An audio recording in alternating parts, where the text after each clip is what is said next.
حضرت موسیٰ علیہ السلام کے پیٹ میں درد کا احساس ہوتا ہے تو کوہ طور پہ چلے گئے. کیسے جلیل القدر نبی تھے, اللہ سے ڈائریکٹ رابطے تھے, اور جا کے کہا مالک میرے پیٹ میں درد ہو رہا ہے. اللہ اکبر. گھر کے نجی معاملے بھی رب سے ڈسکس کرتے تھے, اور کوئی جو ہے وہ ایسی چیز ہوتی وہ بھی رب سے ہی عرض کرتے تھے. کہا میرے مالک میرے پیٹ میں درد کا احساس ہو رہا ہے, دوائی کی پوری لینی ہے تو وہ بھی جا کے کوہ طور سے رب سے ہی لیتے تھے. تو اللہ تعالیٰ فرمایا فلان جنگل میں چلے جاؤ, وہاں اس شکل کے پتوں کی ایک بوٹی ہے, اس کو توڑو نچوڑو, اس کا پانی پیو, تمہیں شفا مل جائے گی. حضرت موسیٰ علیہ السلام گئے اور جا کے بوٹی کو توڑا نچوڑا, پانی پیا, شفا ہو.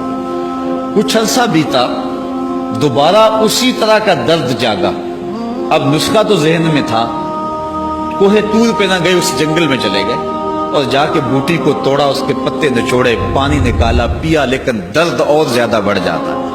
پھر دوبارہ آئے کوہ طور پہ, کہا مالک میں نے اسی درد پہ دوبارہ وہی بوٹی کا پانی پیا ہے لیکن درد بڑھ گیا ہے. کہا موسیٰ اب جو آئے ہو کوہ طور پہ پہلے ہی آ جاتے. تو عرض کی مالک بوٹی بھی وہی اور درد بھی وہی. فرمایا سب کچھ وہی ہے لیکن پہلے میرا حکم تھا, اب میرا حکم ساتھ شامل نہیں تھا. شفا بوٹے میں نہیں رکھی, شفا تو میرے حکم میں رکھی ہوئی.